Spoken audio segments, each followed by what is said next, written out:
He also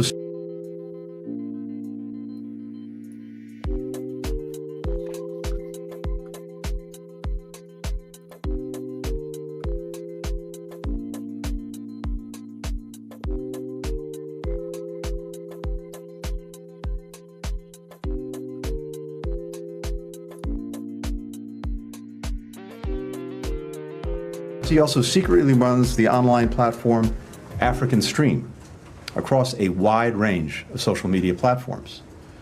Now, according to the outlet's website, African Stream is, and I quote, a pan-African digital media organization based exclusively on social media platforms, focusing on giving a voice to all Africans both at home and abroad. In reality, the only voice it gives is to Kremlin propagandists.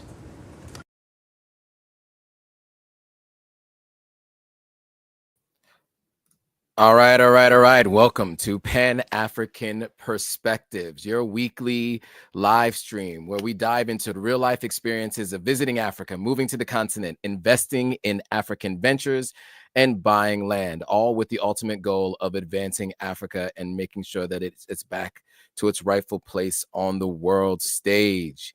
I'm your host, Joe Hotagua, the founder of Authentic African, and each week, I'll share my experiences living, traveling, and investing in Africa. And from time to time, I'll also be interviewing others who've made the move to the continent while offering insights and stories and news on the continent. And today, I have a very, very, very, very special update.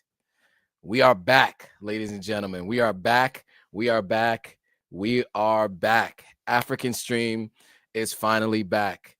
It's been a long time coming. It has been a long and arduous process, but we're back with African Stream, guys. And we're back live on TikTok too. So if you guys are watching on TikTok, shout out to all you guys. Today, we're going to talk about African Stream and bringing African Stream back. This is exciting times, guys. I got a lot of updates to give you. I'm looking forward to it. But before we even went live, we had a few folks come on board and say some things. So first of all, if you guys can hear me, let me know. Give me a thumbs up and then let me know where you're watching from. I see Afuya says incredible. Manelik is in the house. He says like, share, and support the channel. Make sure you guys like, share, and support the channel. All right, we live everywhere. We're live everywhere, it looks like. All right, so we're gonna give some time for people to get in. This is a huge deal. Like I said, African Stream is back in a different way than how we did things previously, and in a different way than how they've been. And also, by the way, how's the sound coming through? I got a new microphone. We have elevated our game. We are now in the content creation space for real. Anyway, so I'm going to, okay, so Manelik says you can hear me. Jada, you said you can hear me. There's a few people on Instagram excited. African Stream is back. Spread the knowledge is what Wedlow from California is saying. Nels is excited. Akron the Greatest says with love from Ghana. Olubusumi, sorry, is saying you can hear me. Lewis Frazier says, I love it. Keep it up. Yeah. Exciting times. So we are going to be back with African Stream. I'm going to put some up on the screen here, and we're just going to walk through what that's going to look like. So for context, right, I just gave you guys a little bit of insight into what exactly happened. And I played that video so you guys could see it. What I'm going to do now is I'm going to share my screen, and we're going to do a little bit of an intro for those who aren't as familiar with who I am and what we do. There's so many new people joining, so it makes sense to kind of do a little bit of a rundown. So for those of you who are new to the platform, stay tuned. For those who have been around for a while, forgive me as I do this this quick presentation so that we can make sure that people understand what it is that we're on. So I'm going to share a particular window. All right, it looks really small. Can you guys see that? It looks really small. Let's try that again. Let's try it again. Maybe we can make this work a little better. So by the way, for those of you who are just joining, we're talking about the fact that African Stream is back in a big way. So Farquan is representing for Brick City, which is otherwise known as Jersey City, for those of you who are unaware. And I only know that because I used to listen to Redman a lot. That ages me a little bit. I don't even know if half the people watching this know who Redman is. But yeah, so yeah, let's get into it, because I think this is really, really important. I mean, I've been waiting for a long time to get back to this, and so I'm excited to share it. It's been a long time coming. It's like, it's really, we lots of conversations. You guys might remember I interviewed the CEO of African Stream a couple of months ago.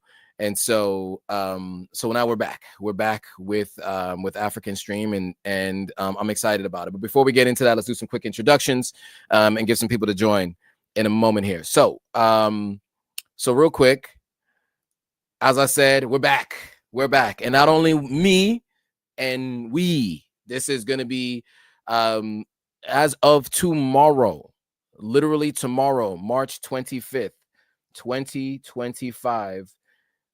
We are back with the first this month in Africa, which is the live stream that we'll be doing. So a little bit different from the previous format, and I'll get into that in a second. So before we get into everything, though, make sure you like, share, subscribe, comment, turn on your post notifications so you are aware every time a new video comes out. If you guys haven't already, make sure you head over to YouTube, subscribe to us on YouTube. We are on our way to 50,000 subscribers this year. And we're over 500,000 on YouTube. On Instagram. So we've already hit that goal. But our goal on YouTube is to get to 50,000. Our goal on TikTok is to get to 30,000. So share this with everybody you know. All right. So let's get into it. First things first. Who is Authentic African, right? So a little bit about Authentic African. It's a multimedia platform and e-commerce site that supports African and diaspora entrepreneurs. We're promoting businesses, and our mission is to help the diaspora get in touch with their African roots, and then our Africans to get in touch with the diaspora. So a little bit about what we have available. The link is in the description, or it is in our profile. After this live stream is over, head over there and you can grab yourself a Before Slavery We Ruled t-shirt, a Stolen from Africa t-shirt.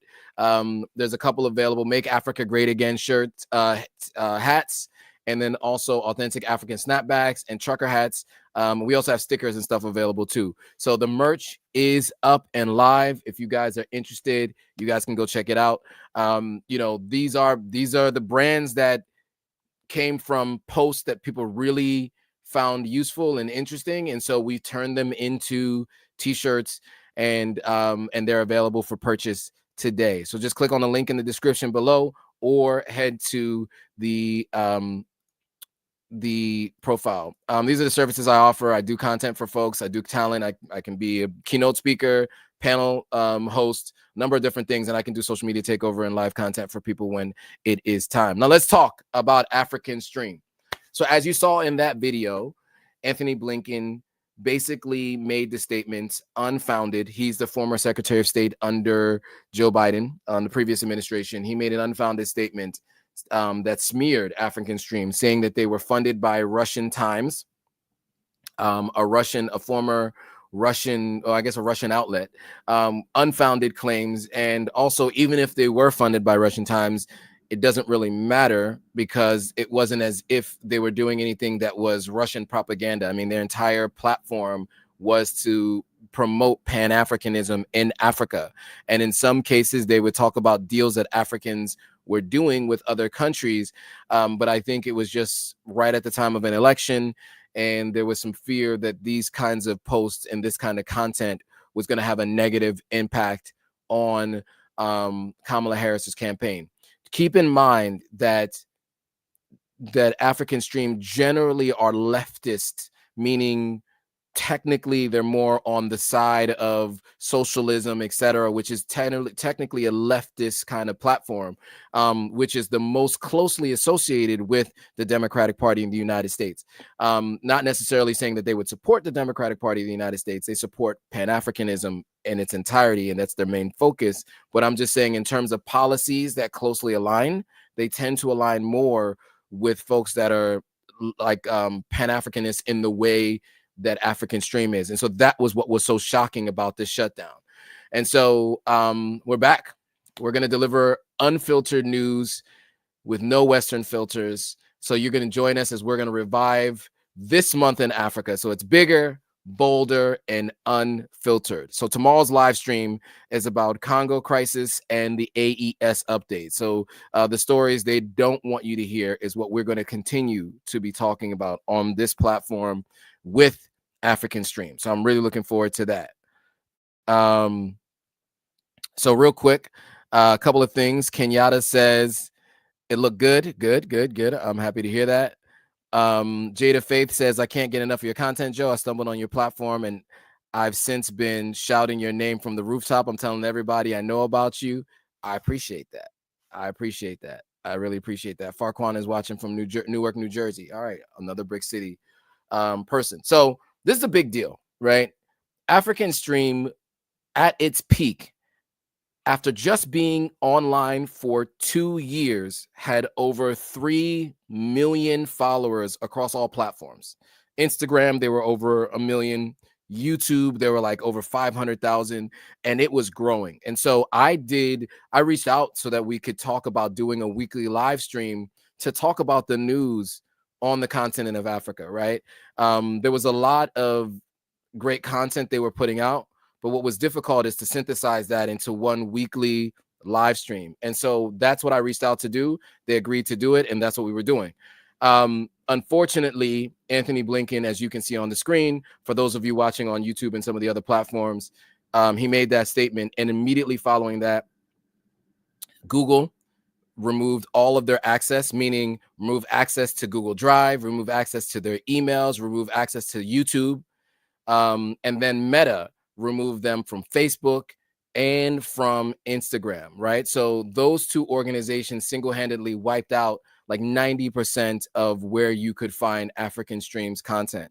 Now, luckily, they were already on X. X did not do that. They also have a Patreon platform, as I mentioned before, so you could check them out on Patreon, and they're in a few other places as well. But we're back, at least with this live stream, in a different form. So let's get into what you can expect from the live stream. So again, here's what the schedule is going to look like. So previously we were doing this every Monday. So we were doing a Monday live stream. And what we decided to do is, Tuesday live stream. We were doing this every Tuesday.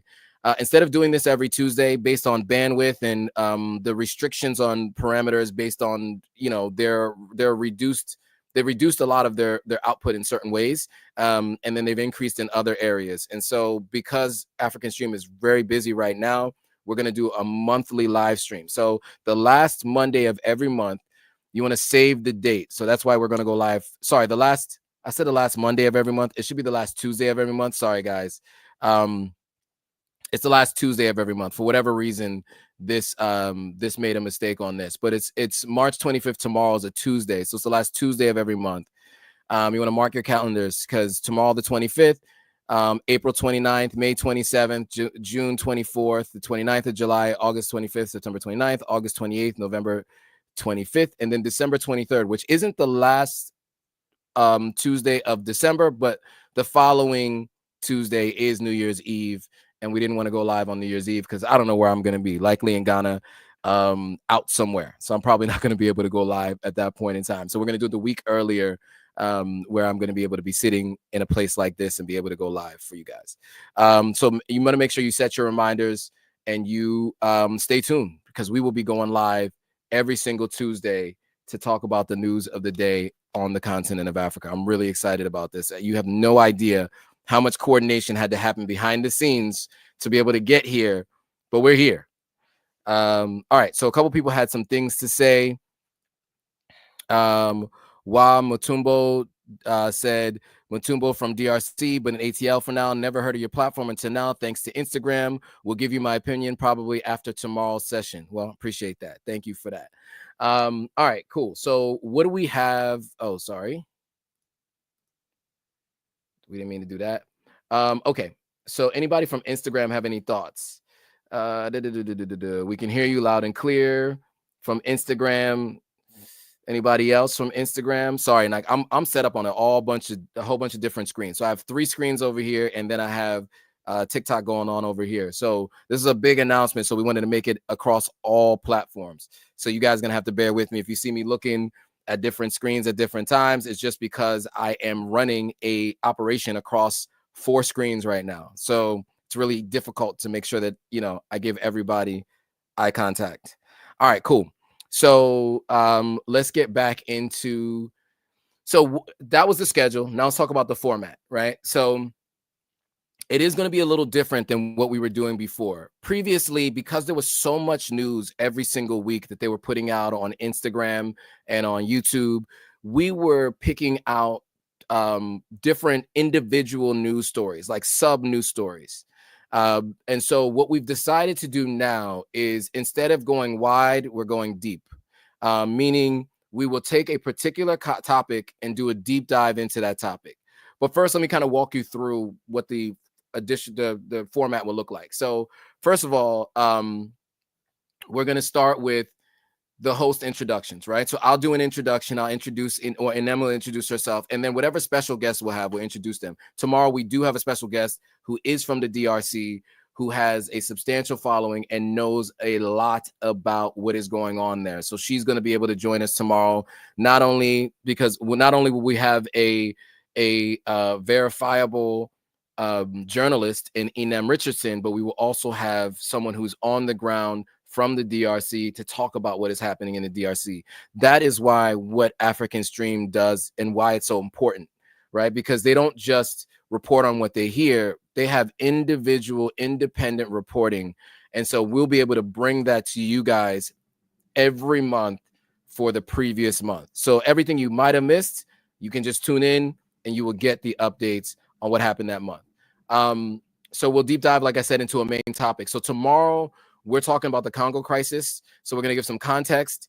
We're going to talk about the key players, the hidden agenda of people in the West, etc., and the devastation to the people on the ground. I mean, we are going to do a real deep dive into the impact of what is happening in the Congo and get you guys up to speed on what's happened in the last couple of months since we last went live. I mean, if you guys remember, we were going live every single week and we were bringing the news to you guys every week. But because of everything that's happened, we have a lot to catch you up on. So we're going to catch you up on everything since December of last year and any other context that's needed. Be prepared to see all of that. All right. And then lastly, when we do that deep dive into a main topic, tomorrow specifically is the Congo. Next month will be something else. We will also make sure that every single live stream we do AES updates. So that's the Alliance of the Sahelian States, which is Mali, Niger, and Burkina Faso. So we'll talk about the latest victories against neocolonialism and combating Western misinformation. So as you guys might know, Inem Richardson, who is a reporter for African Stream, is on the ground in Burkina Faso. So she does independent journalism on the ground in Burkina Faso. She's there every day talking to the people and really understanding what is going on there. There's a lot of talk about Ibrahim Traore. A lot of people are posting. There's an entire page just dedicated to him. People are reposting content all the time that's about him and what he's up to. And we have a resource that is on the ground there who can speak to everything that is happening there. So I'm really excited about that. And so every week, we will have an update from Inem. And if you guys remember, if you guys watched before, she is a wealth of knowledge. I mean, she studied Thomas Sankara. She studied Patrice Lumumba. She has studied Pan-Africanism. She knows the history of Pan-Africanism, about revolutionary movements globally. And she also has a very clear understanding of what is happening on the ground in the AES. She also travels to Mali and Niger to talk to people there, and she speaks French too, so it's helpful because she's able to give updates and insight directly from the people on the ground.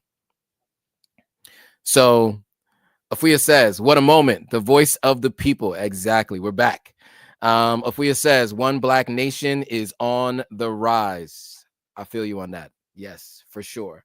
Okay, so let's get to the next area. And so what specifically are we going to cover tomorrow? So tomorrow, again, we have the deep dive into the Congo crisis. So the first thing we're going to cover is the M23. Well, one of the things we're going to cover is the M23 rebel advancements and what that means for DRC's future. So we're going to take a deep dive into who M23 is and their foreign backers, which you see as the last bullet point on the top. We're going to talk about their advancements, how far they've moved within the country of the DRC. And you'll understand like what cities they've taken over and what has been happening and the devastation and the toll on civilians. And then we're going to talk about the mineral war profiteers and who truly benefits from them. Unfortunately, every single device that I am talking to you all on is made primarily from materials taken unjustly from the Congo. So every device you guys are watching this content on, every device I'm streaming this content through, most of the materials are taken unjustly from the Congo. And so if you hear me ever talk about the fact that I don't upgrade to new iPhones all the time, it's funny to see, not even funny, but it's interesting to see people in my home country of Sierra Leone be so interested in getting the brand new iPhone 16 Plus, and they don't know what kind of child labor went into pulling that out of the ground, right? And what kind of people and what kind of things are happening to people in their thirst for having the brand new phone, right? I remember so many people were like, I need the iPhone 16, iPhone 16.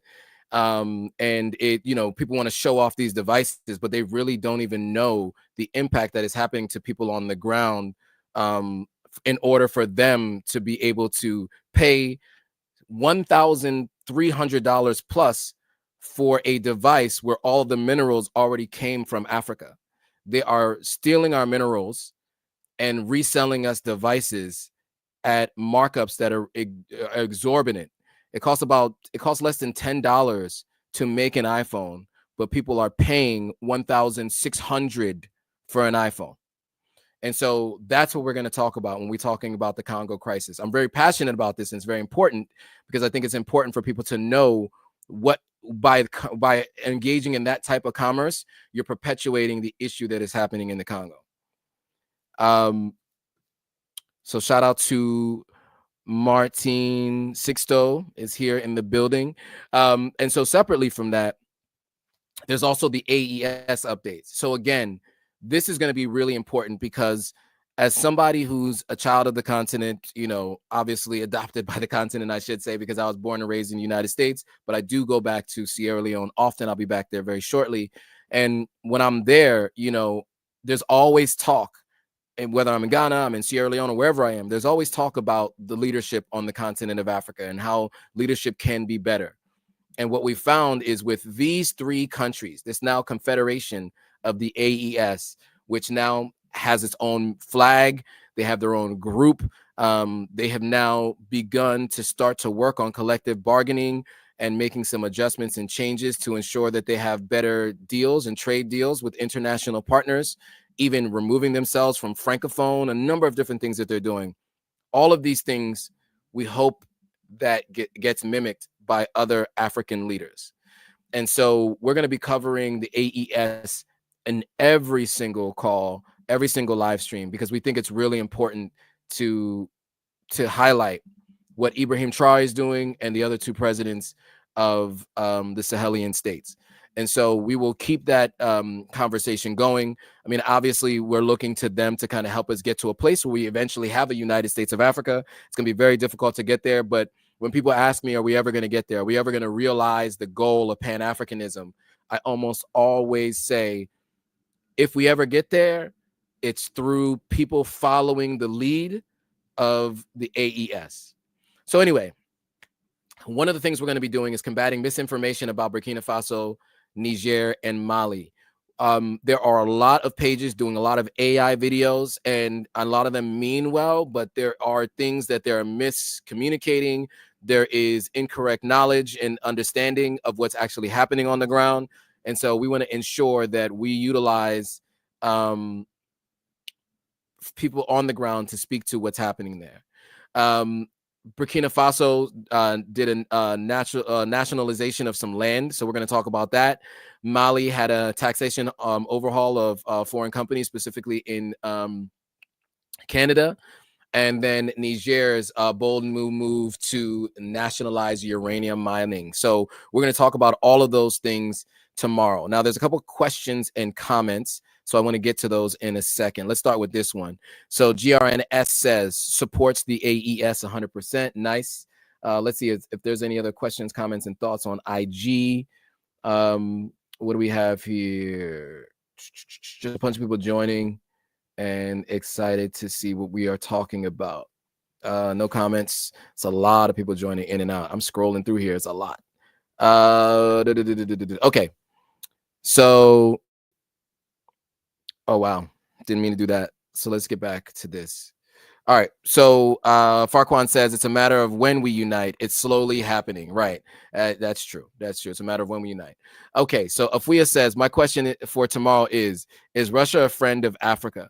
So that's a question that we can answer today, because we don't take questions generally during the This Month in Africa live stream. We're unable to take questions because there's a lot of content we have to get through, and there's just not enough time to do it. So I'll answer that question today. I would say this. I think Russia is a partner to many countries in Africa. I don't think that any African nation or individual should look at anybody looking to benefit themselves through trade as a friend. They are a business partner. As people say, it's business, it's not personal. It's very important to understand it's a business partnership. And biggest challenge that you find with the continent of Africa, which is why I love what the AES is doing, is they don't have collective bargaining, right? So what I mean by that is this. Many countries operate in silos. So a country as small as Sierra Leone doing a deal with Russia, Russia is going to be able to have the upper hand in that deal.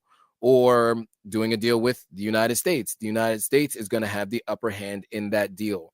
So in either instance, right, depending on the terms of that deal, there may be some potential benefit to a country like Sierra Leone, or just pick any country, Zimbabwe. However, they could have a lot more bargaining power if they did a deal with the neighboring countries around them. So, for example, with the AES, you have different minerals in different countries. You have one country that has a ton of oil reserves. You have another country that has a ton of gold, and you have another country that has other rare earth minerals. The three of them together can work on international trade deals based on the strength that they have together, as opposed to being individual entities, right? And so that's the thing I think is really going to be important. So it really doesn't matter who we're talking about, if it's the Far East or if it's the West or the global North, whatever you decide to call them, right? These groups, these countries with these artificial borders, all of these countries outside the continent of Africa are all going to be doing things for their own benefit. And so if we're talking about friends, we should probably be looking to our neighbors within the continent to make them friends. I mean, there's been a lot of border battles. There's been a lot of battles in general on the continent. So it's going to be hard in a lot of places to mend some of those relationships. But, you know, if we're talking about who's a friend to Africa, I think it should be other African nations, not non-African countries. Afuya says, there's talk about illegal uranium mining and concerns about Russia's involvement. Yeah, I mean, I think there's lots of talk about that. And I think with each of these leaders, at least in the AES, this is something that they have been a lot more vigilant about, and also ensuring that they do their best to curb some of this stuff that's happening. Much of what had been happening over the years prior to these guys taking over is there have been plenty of people that were there that were that were basically taking advantage of the country. And now they're basically taking it back and saying, we're not going to allow people to take advantage of us anymore. It's that simple. So I do think it's important to know that yes, some of that had been happening previously, but we're looking to make some changes, and I think we should be excited to see how Ibrahim Traore and the others are handling this. All right, I hope that answers that question. Cool. So I wonder if there's anything else. I don't even know if there's any other slides here. So just as a recap for everybody who's watching, to make sure that everybody is aware, we are going live again tomorrow. So those of you who follow the platform will be going live 3 days in a row, at least once a month. So there's always the Sunday live stream that I do specifically about Sierra Leone, because, you know, I'm a Sierra Leonean and I rep it every day. We have this live stream that we're doing right at this very moment, which is more about Africa as a whole and just like my experiences moving back and forth, and other people in the diaspora and moving back and forth. And then we also are going to have conversations on Tuesdays, the last Tuesday of every month, about the news of the day from the continent of Africa, from real journalists and reporters who are on the ground, that are Pan-Africanists, that align with our belief systems and our views, and who understand what is actually happening. Kenyatta Gross says, hit that like button. Yes, hit that like button. Hit that like button. Wherever you're watching this from, make sure you hit that like button. If you haven't already, subscribe on YouTube. Like I said, we are on our road to 30. Well, we're basically at 30,000. We're on our road to 50,000 subscribers on YouTube. We're on the road to 700,000 followers on Instagram. We're on the road to 150,000 on Facebook, and we're on the road to 30,000 on TikTok. We need all of your help to get us there. And conversations like this are the kind of conversations that people can expect. So if you're wondering, if you're new to the platform and you're wondering what kind of things we're going to be talking about, this is what we're going to be talking about. So Jada says, can we talk about President Biel's visit to the UAE earlier this month, especially with what they're doing to the Congo? I don't want to stick to specific Sierra Leone topics in this live stream, because I do go into Sierra Leone in particular on the Sunday live streams. So if you have questions specific to Sierra Leone, or if there's a large international story that I'm doing on this live stream about Sierra Leone, or even on the live stream tomorrow about Sierra Leone, then definitely let's ask those questions. But I will say this in particular, just in general about the UAE. The UAE, much like the Far East, much like the West, are all carving up their own pieces of commerce on the continent of Africa with rare earth minerals. And many of them are funding different militia groups, indirectly or directly. Many of these countries are doing this, and it's all in the furtherance of their own countries and to the devastation and to really to you know, yeah, to the devastation of the country of the DRC, the Democratic Republic of Congo. I am also going to be doing a 5-part series on the history of the Democratic Republic of Congo. I, up until about 2 years ago, was unaware of the entire history. Formerly Zaire, many different things have gone on in that country, and there's a lot that needs to be addressed and discussed. And I want to use this platform to help people learn more about the country's history and how we are where we are, who the benefactors are, all of that kind of stuff. So tomorrow you'll get a taste of that. Be on the lookout for over the next couple of weeks of that kind of content.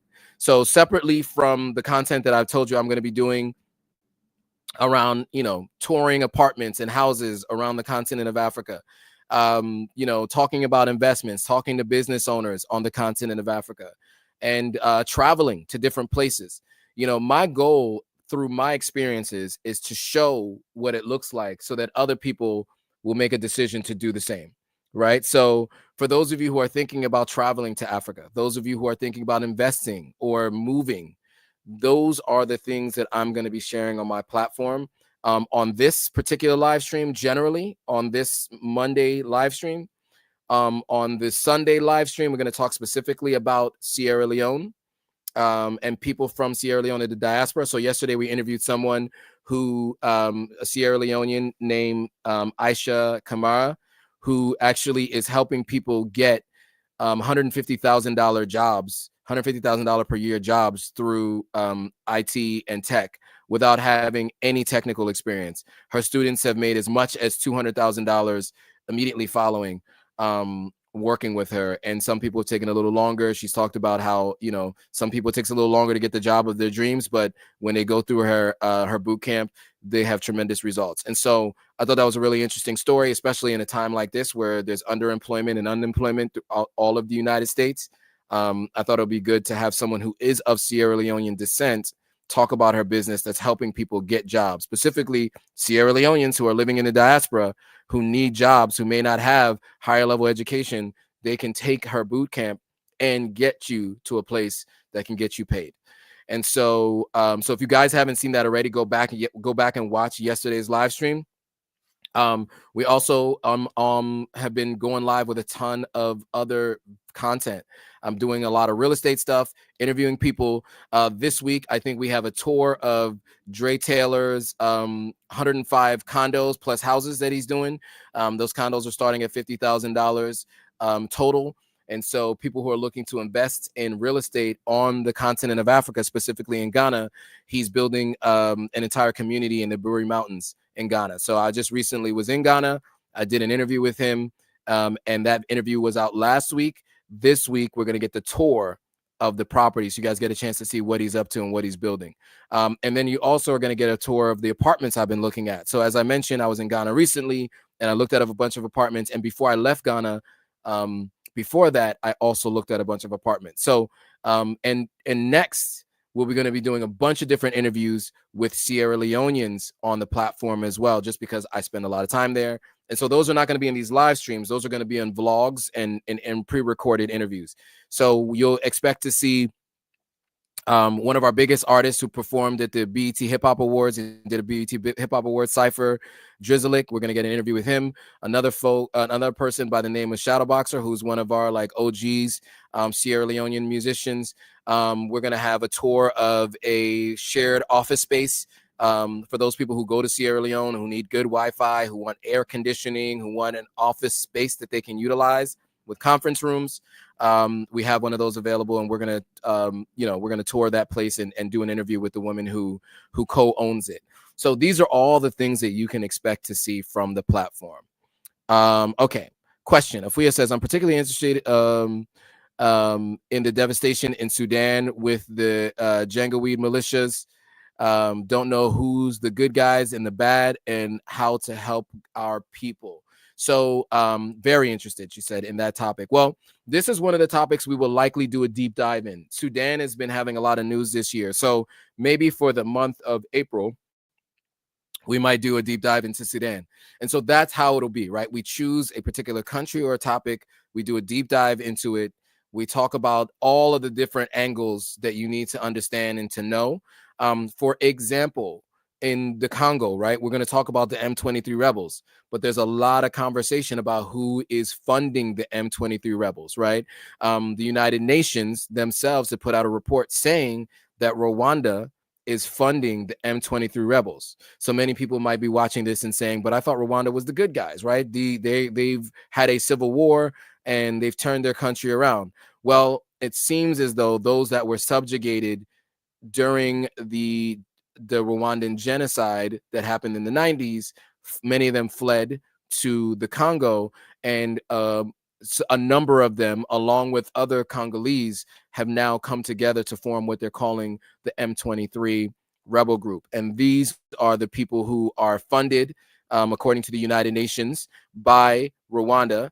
And from what has been even said by Paul Kagame himself, most of the rare earth materials, legally or illegally, being removed from the country of DRC, Democratic Republic of Congo, is moving through Rwanda, legally or illegally.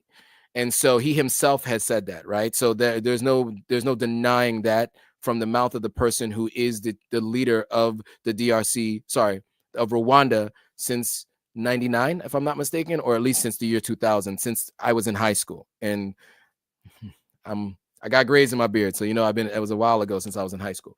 So So I hope that that's clear. Those are the things that we're going to be talking about. That's what the platform is going to be about. So for those of you who are new, this is the update, major announcement. I'm excited about it. As you can see, there's lots of energy.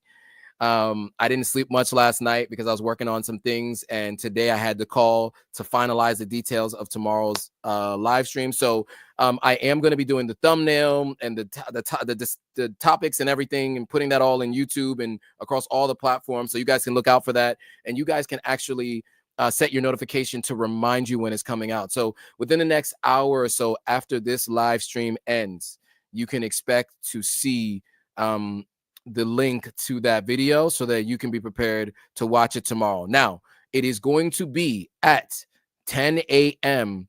Eastern Standard Time tomorrow. If I'm not mistaken, 10 a.m. Eastern Standard Time is when we will be going live. So that is 7 a.m. Pacific Time, and that is 11, 12, 1, 2, 3, 2. That's 2 p.m. UTC or GMT. Okay? Okay. So let's see. Big Zonva says, rammed earth homes. Your take on this, specifically in Ghana. So okay, I think you're talking about these earth homes using earth bricks. So what is my take on this? I don't know enough about how long these things last to know if this is a good or a bad thing. But I will say this: for most of human history, places that had clay in the ground and mud, etc., that has been used to build houses. The Maasai tribe does it, and they're a wandering tribe, right? So they spend 6 months of the year one place, 6 months of the year somewhere else, and they build these houses wherever they are. They seem to last, and it keeps them cool in the hot sun, and it's shelter from the outside elements, right? It seems to work. And so it's taking that same concept and applying it to this, because cement and other things, although very sturdy and stable, do have a net negative impact on carbon emissions in the world. And so that's what people are trying to reduce, is the carbon emissions. And so I think that there's a noble cause associated with it. I don't know enough to know, though, structurally how long they can last. So I hope that answers the question. Now back to the topic at hand. Farquan says the African Union should have an intelligence department tracking all funds coming from the outside, and once they find out its funding is illegal, means put a freeze on it. Yeah, I love that idea. Keep those ideas coming. We hope that people from the African Union are watching this and would be implementing these kinds of things. Don't know if they will, though. Just being honest. Friends of the Congo YouTube channel platform reports on the DRC situation. So maybe at some point we can get in touch with the Friends of the Congo. Pro Woman says Kagame is complex. He was in the army that ran the militia over the border into the Congo that ended the genocide. Yeah, he was. And now it seems like, in according to the United Nations is saying that he is perpetuating a new genocide in another country. So if it all sounds familiar, let's think about what's happening in Palestine. Maybe sounds similar. Just think about it. Big Zomba says, thanks. The problem, Farquan says, Museveni and Kagame been in bed for decades. That is what Farquan has to say. All right, cool. I appreciate all of the commentary. This has been a very, very enlightening discussion with people giving their thoughts and ideas. So I appreciate all of you guys. I've been really excited. As you can tell, energy's way up. Also, I feel good to be like a real content creator, have a real mic, real podcast like. Let me know how the sound is coming through, by the way. Is it crisp? How's the sound coming through? I need you guys to let me know. I know you guys said you could hear me, but how's the sound coming through on this mic? It feels different. Like the way I'm just moving around, it just feels like I'm in a different place now. It feels real. It feels real now. I'm a real content creator now. So yeah. So I do want to put that out there, though, for those of you who are wondering about anything pertaining to what's happening on the continent of Africa.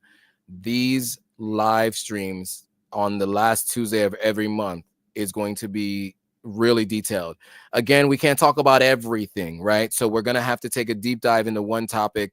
We'll talk about what's happening in across that particular topic, and we'll give you the historical backing so you understand how we got to the point that we're at. Everything we talk about on the continent of Africa requires context, right?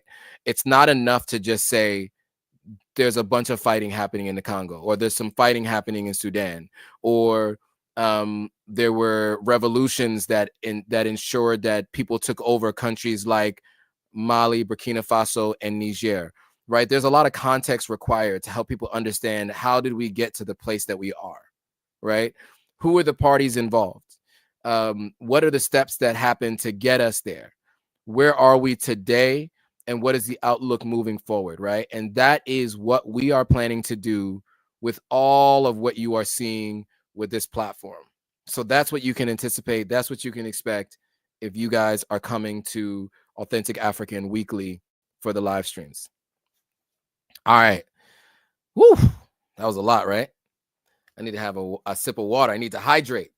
Any other questions, comments, concerns, thoughts before we bring this thing to a close? Whew, man, need to hydrate. So one last thing that I'll mention. Again, if you guys haven't already, please subscribe on the YouTube channel. So those of you who are watching on TikTok, subscribe on YouTube.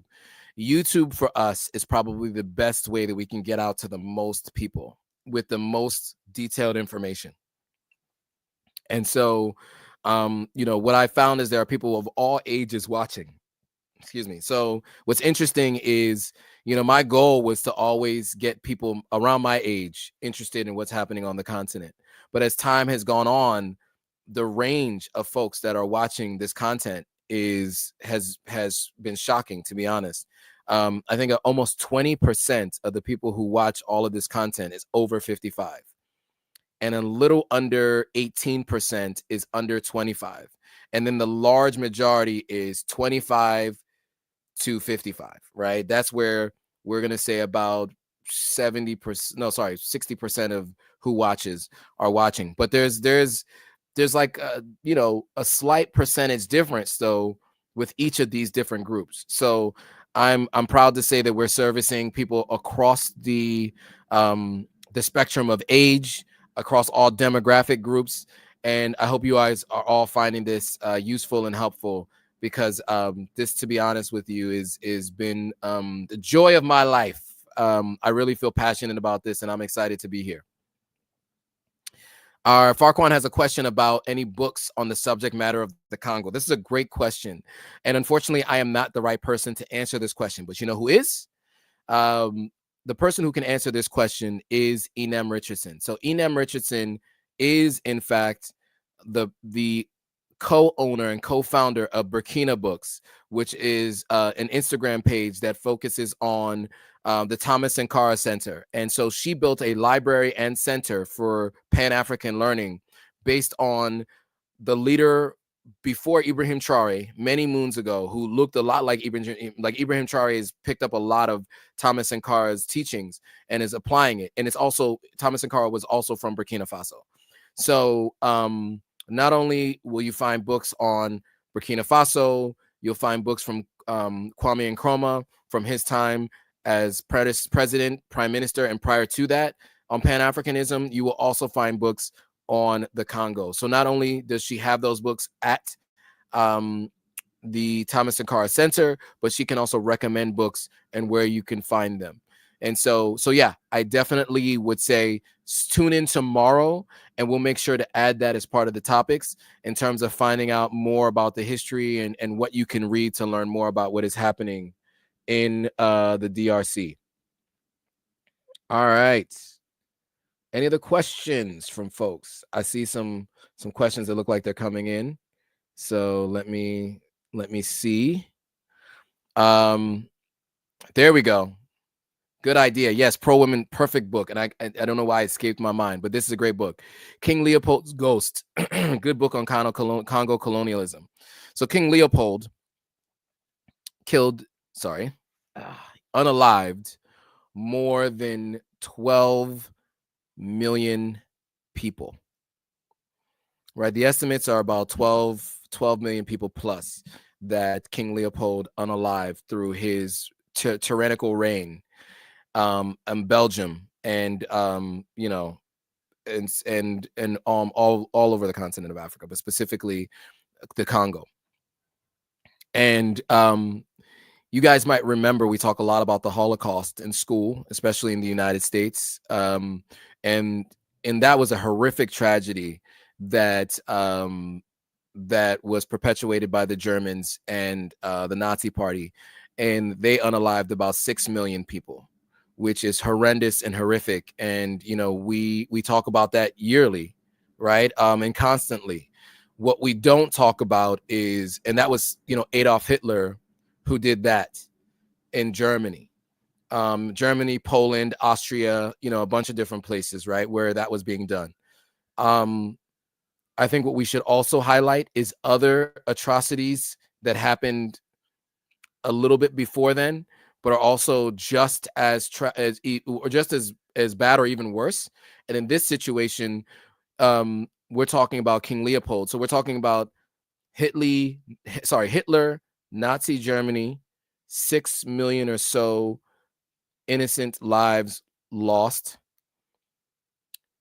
King Leopold, Africa, 12 million or so innocent lives lost. And so we should be talking about this more. I think the book King Leopold's Ghosts gives you a little bit of insight into that. Farquan said they've already read that book, so you're already on it. You've already been educating yourself. But I think anybody who's looking to know more about Congo's history before the recent version of the, you know, it's in the quote unquote independence, you can get an understanding of how we got to where we are. All good stuff. Good stuff. Anybody else got anything to say before we bring this to a close? Again, I'm going to remind everybody, like, comment, subscribe if you haven't already. I will also mention that I think it's important that you guys should also look to the platform for anything pertaining to visiting, investing, and moving to the continent of Africa. And when we talk about investing, I'll be interviewing people about what they're doing and what they're building in terms of houses and businesses. And then we will also be looking at potential real estate opportunities. I am big on investing in real estate. If you guys saw my live stream, or if you saw my interview with Africans in Tech, he said, what are the top 5 investments that you're looking for in Africa? And I was like, real estate, real estate, real estate, real estate, real estate. Those are my top 5 investments. I think it's the best thing to invest in internationally. I will scream it from the rooftops. You should definitely be investing in real estate. And for those of you who live on the continent and who are deciding to spend your money on other things, shame on you. You guys should be looking at buying real estate. It's great for generational wealth, and it's an asset. It almost always appreciates in value. All right. So Farquan says, question, do you think more books written by our scholars be posted about Black economic empowerment? Do you think more books should be written by our scholars? Yes. I think if the answer is, do I think more should be? Yes, I think they should. I think we should be doing a lot more. You know, yeah. So to basically answer that question, yeah, I think we should be. We're not doing enough. You know, I think people like Ta-Nehisi Coates and others are more recent people who've been talking about these different things. And there's another thing too. Books turn to intellectual property that gets turned into movies. Not everybody's a reader. Readers are leaders, or leaders are readers, I should say. Leaders are readers. I can't say that readers are leaders, but definitely leaders are readers. If you find one thing in common amongst all the people who've attained the results that most of us are looking to attain, they are avid readers. They know about history, they know about the present, and that helps them focus on what they can do for the future. And so if we all are looking to make some adjustments and make some changes, we should all do ourselves a favor and read more. I am on a quest to read 4 books a year. I consume a lot of information. I do auditory learning, so I listen to books. So I listen to audiobooks. but some people like to read and flip through the pages and stuff like that. That's just not the best way for me to learn. Another book Farquan has is Powernomics by Dr. Claude Anderson. There you go. Some book suggestions in the chat. I love this chat, man. Very intelligent, uplifting chat. We are serious about our knowledge and our growth. All right. Anything else? Anything else, guys? I think that might be it then. We're about time. We're about at time. So here's what we'll do. Oh, something else. Pro Woman got something. Pro Woman says, FYI, ties into your Congo Gaza comment. Israel's president once supported Hamas over the PLO. Interesting. So you're meaning the president or the prime minister? Because the prime minister is Benjamin Netanyahu. They do have a president, if I'm not mistaken, too. But if you mean Netanyahu supported Hamas over PLO, I do think that is true. If I remember correctly, he did. He did support Hamas over PLO. So back to this comment on Powernomics by Dr. Claude Anderson. Afuia says Blueprint for Black Power is another book, which is written, I guess, by Dr. Amos Wilson. I posted some things from Dr. Amos Wilson in the past. So you know what? It sounds like we should be having some resources for people for books. So that's something I'm going to put on my list of things for sure, is a book, a list of books and suggestions for Black empowerment, just overall economic empowerment, history books. I'll be doing that soon. So be on the lookout for that. As if I don't have enough things on my to-do list to do, but it'll be there. Okay, Pro Woman says yes, Netanyahu, Prime Minister of Israel. So Farquan says, I'm definitely interested in a miniature real estate and literature investing in Africa. Well, we're on it. We're on it. This is what we're talking about. So we're definitely doing it for sure. Big Zonva says, what would you do with 25K in Ghana today? What would I do with 25K in Ghana today? Big Zonva, do you got 25K? So what would I do with 25K in Ghana today? The first thing I would do is find land in East Legon Hills and buy that land. Whatever 25K can get me right now, buy however many town lots and put up a fence around that land. Fence meaning a cement wall. It's the first thing I would do. Now, obviously, you have to go through a process to make sure you get your indentured and you have a lawyer and all of that. Obviously, you're going to follow that process. But I would, number one, if I had 25K right now to spend in Ghana, I would go to East Legon Hills. I would go to Chado.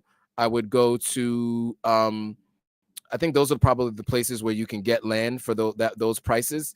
I would buy a town lot or two and fence it. And then I'd put a caretaker on that land until I had more money to start building a property on that house. But I would just buy that land and sit on it. You buy that land and sit on it, you can absolutely ensure that you're going to make your money back. Afuia Warner says, all Dr. Wilson's books, transformative and educational. There you go. Pro Woman says, book reviews, reading shows possible. That's possible. Yeah, I mean, look, I think that this is something that I can commit to as I'm reading more books. I think we can do book reviews and maybe we can do a book club. If somebody wants to volunteer to do that, you can email me. Excuse me, sorry. Wow. I apologize. I was trying to keep that back from the mic. So I apologize, folks, if you guys heard that. This mic is strong. It picks up everything. Okay, so if you guys are looking to start this book club and you guys want to help put this thing together and gather people's information and who wants to manage the book club around Authentic African, I'm more than happy to seed that to someone. I don't have the bandwidth to do it, but if people want to do it, let's definitely get together and do it. Let's just collective education, right? Let's work collective economics, collective education. Let's work together to build this. I am doing my best to outsource as much as possible to other people. I said yes to too many things too long, and it has really put me in a place where I am out of bandwidth. And so let's definitely do that. So Pro Women or anybody else who's interested in that, definitely email me. My email is on the screen there. By the way, if you want to support with a Cash App or Zelle, you can do that too, if you can. Listen, I'm not asking anybody who can't to do it, but if you can and you got it, why not? Farquan says, I own a bookstore. Let's talk. Farquan, then send me a message. Send me an email. Kaba Tronka. This is a Sierra Leonean. Says, interesting how digital transformation is going on in Kenya. We'll talk about that at some point. He says, difficult for Freetown residents to fully adapt the transition to digitalization. You got that right, brother. And I know this is a Salon person, even if he didn't say difficult for Freetown, because that name, Kaba and Tronka, that is a Salon name for sure. I know that name. Farquan says, I'm a philanthropist for Black African women's rights as my contribution to our Pan-Africanist movement. I love that.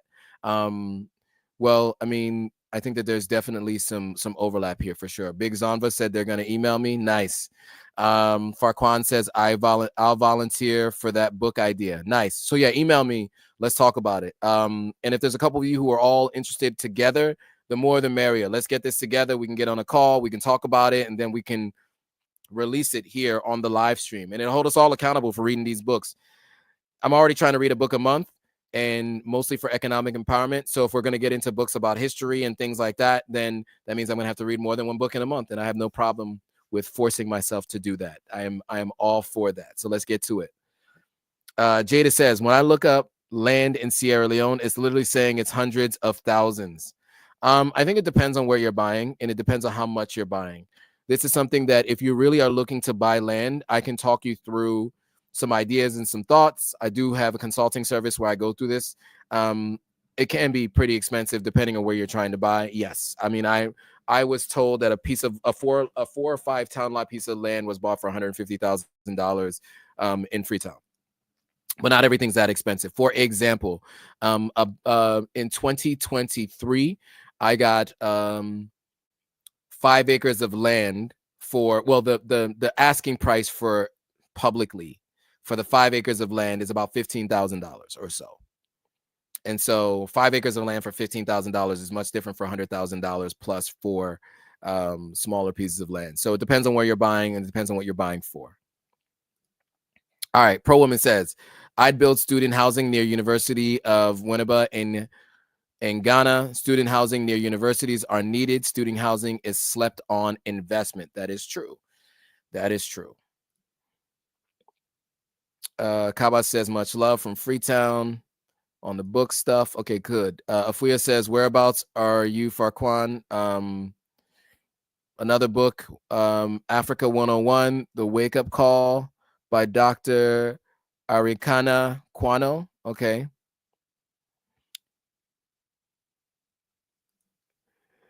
Kaba says, please, can you provide information on Sierra Leone diaspora angel investors interested in exploring in tech startups? Yes, I can do that on the Sunday live stream. So again, anything specific to Sierra Leone, that will be on the Sunday live stream. So definitely check that out. Unable to go live, not now. Live disconnected due to inactivity. Okay, cool. Farquan is in Norfolk. All right, guys, we are overtime, and as you guys know, I am back in the States in a full-time job, so I do have to attend to some of that work, and I do need to get the live stream prepared for tomorrow. So I want to say thank you guys again for joining. This has been a great live. I'm excited about it. I hope you guys are too. Make sure you like, comment, subscribe. And you, as much as possible, share this with as many people you know out there. We need to get the word out that we are back, ladies and gentlemen. We are back. We are back with African Stream. We are back with news affecting the Pan-Africanists in the world and the diaspora. We are back. So I want to tell you guys again, Thank you guys for watching. I will see you all on the next video.